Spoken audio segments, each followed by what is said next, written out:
भारत विकास परिषद और engineer club महिला विंग द्वारा हरियाली तीज महोत्सव कार्यक्रम का आयोजन दिल्ली के सरस्वती विहार में किया गया।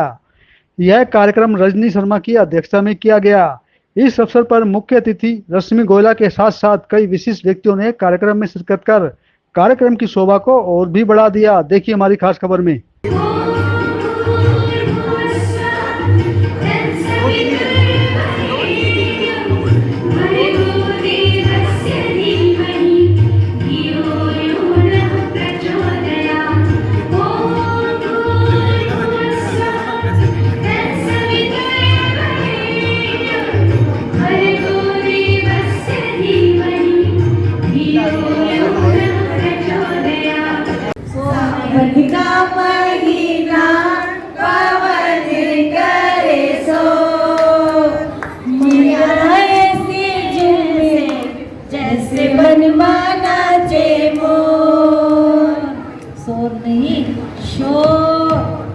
शोर नहीं, सोर सोर। अच्छा बाबा, सोर सोर।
सभी को तीज के पर्व की बहुत बहुत बधाई देता हूँ और बहुत ही सुंदर और भव्य कार्यक्रम आपका इस शाखा का पहला कार्यक्रम मुझे अभी बताया कि तीज का पहला कार्यक्रम मुझे बताया गया, लेकिन यहाँ पर जितने भी हमारे सदस्य और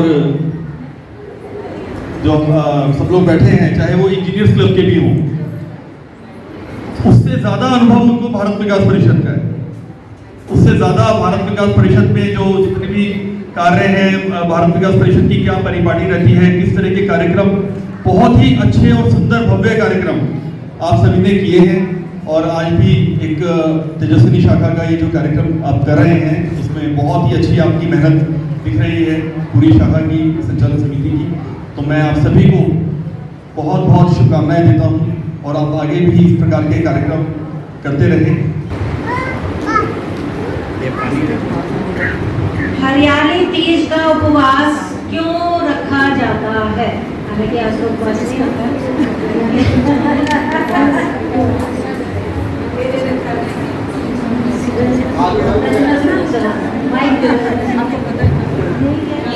पार्वती जी के लिए बहुत सुंदर जोरदार ताली।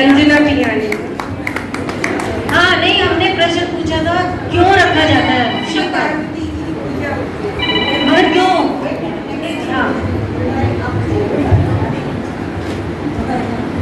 इस दिन पार्वती जी ने शिव जी को पाने के लिए पूजा की थी, तब विष्णु भगवान ने उनको वरदान दिया था कि फिर हिमालय राजा ने उनकी शादी हो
पति की पासपोर्ट साइज की फोटो रखी हुई है, दिखाओ। क्योंकि आजकल मोबाइल में तो सबकी होती है, लेकिन एक हैंड रेस दिखाई दे रहा हमारे को वहां से। नफरत की लाठी तोड़ो, लालच का खंजर फेंको, जिद के पीछे मत दौड़ो, तुम प्रेम के पंछी हो देश प्रेमियों, देश प्रेमियों, आपस में प्रेम करो देश प्रेमियों, मेरे देश प्रेमियों, आपस में प्रेम करो देश प्रेमियों, नफरत की लाठी तोड़ो, लालच का खंजर फेंको, जिद के पीछे मत दौड़ो, तुम प्रेम के पंछी हो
जल्दी चलो।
हरियाली तीज है मैडम जी, जी। क्या महत्व होता है महिलाओं का इसके अपने जीवन में? हरियाली तीज का हम सब महिलाओं की जिंदगी में, जीवन में बहुत महत्व है। ये गौरा पार्वती और शिव जी के उसमें किया जाता है। इसमें महिलाएं अपने जो अनमैरिड लड़कियां हैं वो व्रत रखती हैं कि उनको शिव जी जैसा पति मिले, और बाकी महिलाएं जो है शादीशुदा महिलाएं हैं वो शिव जी जैसा अपना जीवन शिव जी और पार्वती जैसा बिताना चाहती है, उसके लिए व्रत रखती है हरियाली के लिए अपने पति के। और क्या क्या होता है हरियाली तीज में? हरियाली तीज में हमारे यहाँ मायके से सिंधारा आता है, और ससुराल में ये सब 16 श्रृंगार करके और व्रत रखती हैं। इसमें डांस अपना महिलाएं पूरा एक त्यौहार की तरह मनाती हैं इसको। अच्छा, आज काफ़ी सारी महिलाओं ने यहाँ पर डांस भी किया, कुछ गाना भी गाया, जी। तो कहीं ना कहीं लगता है कोई छुपी हुई प्रतिभा होती है जो कभी बेचारी दिखा नहीं पाती है महिलाएं, वो मौका मिलता है, प्लेटफॉर्म मिलता है। ये बहुत अच्छा मौका होता है महिलाओं के लिए, प्रतिभाएं भी होती हैं, और सबसे बड़ी बात ये होती है कि हम पुराने अपने जितने संस्कार हैं, हमारी सभ्यता है, उसको हम फिर से रिवाइंड करते हैं एक तरह से। और सच में जो हमारी सभ्यता है उस बेजोड़ है, उसका कोई मिसाल नहीं है। तो वो ऐसे ही त्योहारों पे लोकगीत गाकर हम लोग लोकगीत से अपने त्यौहार मनाकर अपनी पुरानी संस्कृति और सभ्यता को कायम रखते हैं। आज हमारा सबसे पहले हम भारत विकास परिषद और इंजीनियर्स क्लब से जुड़े हुए हैं। एक हमारी सोशल सर्विस है, हम एक संस्था ऐसी चलाते हैं जो नॉन पॉलिटिकल है। ये दोनों संस्थाएं हमारी ऐसी हैं, और आज हमने 30 का कार्यक्रम रखा ताकि सभी अपना, अगर कोई गीत गाना चाहे तो इस प्लेटफॉर्म पे गीत गा रही हैं, कुछ लेडीज़ डांस कर रही हैं, कुछ क्विज़ के क्वेश्चंस बच्चों से पूछे गए ताकि उनमें सेल्फ कॉन्फिडेंस आए। सेल्फ कॉन्फिडेंस बहुत ज़रूरी है महिलाओं में। अच्छा, महिलाएं आई, अपना घर का काम छोड़ के यहाँ पर आई, 2 घंटे यहाँ पर रहें, तो क्या खूब मौज मस्ती हुई कि कुछ निराशा हासिल हुई महिलाओं? देखिए, मौज मस्ती के लिए, अपना एंटरटेनमेंट करने के लिए महिलाओं को कुछ तो करना है। ये ऐसा हमारा पारिवारिक कह सकते हैं कि प्रोग्राम होता है जिसमें जेंट्स, बच्चे, महिलाएं सभी आती हैं और सभी खूब इंजॉय करती हैं। हरियाली तीज से महिलाओं में क्या मैसेज जाता है? हरियाली तीज से महिलाओं में सबसे पहले मैसेज तो ये जाता है कि अगर हम इसको देखें धार्मिक रूप से तो भगवान शिव की और माता पार्वती की पूजा की जाती है, क्योंकि माता पार्वती जी ने इस दिन शिव जी के लिए व्रत, उपवास और पूजा करके शिव जी को वरा था, और वो चाहती थी शिव जी को ही अपने पति के रूप में। तो सभी महिलाएं जो चाहती हैं कि शिव जी जैसे ही पति मिले, इसलिए वो पूजा, विशेषकर कुंवारी कन्याएं भी इसी प्रकार से पूजा करती हैं कि उनको अच्छा पति मिले। और दूसरा जो है, देश में आप देखिए इस समय सावन का महीना, भाद्रपद तृतीया तिथि है ये, तो इसमें क्या होता है कि चारों ओर बारिश हो चुकी है, बरसात ही बरसात, हरियाली। हरियाली का मतलब होता है हमारे राष्ट्र में धन, धान्य, समृद्धि। राष्ट्र जो होता है ना, कहते हैं ना कि जैसे दूध दही की नदियाँ पहले बहती थी, तो जब राष्ट्र में हरियाली होगी, बारिश होगी, हमारी खेती होगी, फसल होगी, सुख समृद्धि ऐश्वर्य होगा, तो हमारा जो देश है वो उन्नत होगा, विकसित होगा, और हमारे राष्ट्र का नाम ऊंचा होगा। तो ये केवल एक पारंपरिक त्यौहार ही नहीं है, हमारे राष्ट्र को ऐश्वर्य, सुख और समृद्धि से भरपूर करने वाला है। और पूजा पाठ, आध्यात्मिकता, पति पत्नी का आपस में एक दूसरे से बहुत ही तालमेल वाला संबंध, एक दूसरे की अच्छाइयों को साथ लेके चलना और कमियों को भूल के, तो ये भगवान जी की पूजा करके ये हमें सिखाता है। तो आज आपने भारत विकास परिषद इसके साथ मिल के कार्यक्रम किया है। ये हमारा एक प्रोजेक्ट भी है कि आपस में मेल जोल करना, बढ़ाना। उसमें हम मतलब टूर प्रोग्राम आते हैं, ऐसे कल्चरल प्रोग्राम आते हैं, तो इसलिए ये एक कल्चरल प्रोग्राम था। हम पहले भी ऐसे कई बार भारत विकास परिषद और इंडियन क्लब का साथ मिलकर करते हैं, क्योंकि हमारे मेंबर्स कॉमन है। हम भी भारत विकास परिषद के भी मेंबर हैं, सभी भनागर जी और राठी जी, अपना मतलब काफ़ी इंजीनियर दोनों में मेंबर्स हैं, और सारे वो साथ इसलिए आपस में मिलके जो उनका भारत विकास काम है वो भी सोशल काम है, और हमारे इंडियन क्लब का वो भी सोशल काम है। अच्छा, महिलाएं भी थी, पुरुष थे, दोनों थे इस कार्यक्रम में, जबकि महिलाओं का कहता है हरियाली तीज पर्व होता है। तो हरियाली तीज तो मतलब हम पुरुष भी साथ ही रहते हैं, तो पुरुष हमने भी इंजॉय करा। एक योग में वेगस नर्व होती है, वो वेगस नव तभी प्रभाव में आती है जब आप कोई सोशल काम करते हो और डांस करते हो और भजन कीर्तन करते हो, तो उसको अपने आप को एक्टिव रखने के अपने सोशल, ताकि हम सोशल काम और कर सकें, तो इस वजह से हमने हरियाली तीज का पर्व था, भारत विकास परिषद और इंजीनियर क्लब दोनों ने मिलकर ये कार्यक्रम किया। किस प्रकार का मैसेज गया दोनों संस्थाओं की बात की जाए तो? एक्चुअली क्या हम लोग ना इंजीनियर्स क्लब, भारत विकास परिषद, ये सभी संस्थाएं इकट्ठे मिल करके जो सामाजिक कार्यक्रम होते हैं, खासकर तीज त्यौहार होते हैं, वो हम इकट्ठे मिलकर करते हैं। उससे एक तो ये मैसेज आता है कि हमारा परिवार बहुत बड़ा परिवार है और परिवार के अंदर महिलाएं, बच्चे, बड़े बुजुर्ग सभी इसमें शामिल हो जाते हैं, बड़ा एंजॉय करते हैं। तो आज पुरुषों और महिलाओं दोनों ने हर्षोल्लास के साथ पर्व मनाया। एक्चुअली त्यौहार ही शिव पार्वती के उपलक्ष्य में मनाया जाता है। भगवान शिव और माता गौरी के जो हमारे पौराणिक शास्त्र कहते हैं, उसी के आधार पर ये तीज का त्यौहार मनाया जाता है। उसी तीज त्यौहार के उसमें सभी पुरुष महिलाएं सभी एकत्र हुए, सबने बहुत एंजॉय किया। बहुत अच्छा है, नाच गाना, एंटरटेनमेंट, डांस, सभी तरह की परफॉर्मेंस हुई और मिस तीज भी चुनी गई। इसमें हमारे रश्मि गोयला जी जो मुख्य अतिथि थी, भारत विकास परिषद से आई थी, उन्होंने तीज के पर्व पर एक मुकुट पहना करके मिस तीज अनाउंस किया। अच्छा, बहुत अच्छा लगा। इस तरह के कार्यक्रम से क्या लगता है कि भाई समाज जुड़ता है, कहीं ना कहीं और जुड़ाव होता है? और सबसे बड़ी बात आती है समाज में, हमारे आज की समय में बहुत ज़रूरत है हिंदुओं को जागृत करने की। हमारी जो संस्कृति है, सनातन धर्म है, उसमें बहुत लुप्त होते जा रहे हैं। नई जनरेशन इस चीज़ में कम बिलीव करती है, तो ये बहुत ज़रूरी है कि हम अपने तीज त्योहारों को बहुत अच्छी तरह से मनाएं और मनाने के लिए ये संस्था एक माध्यम बनती है। उन संस्था के माध्यम से हम सब लोग इकट्ठे हो जाते हैं और प्रोग्राम बहुत अच्छा होता है। लंबे खजूर के बिंदिया पड़ने लगी, काले पानी में लंबे खजूर के बिंदिया पड़ने लगी। आया सावन बरस बावन रिम झिम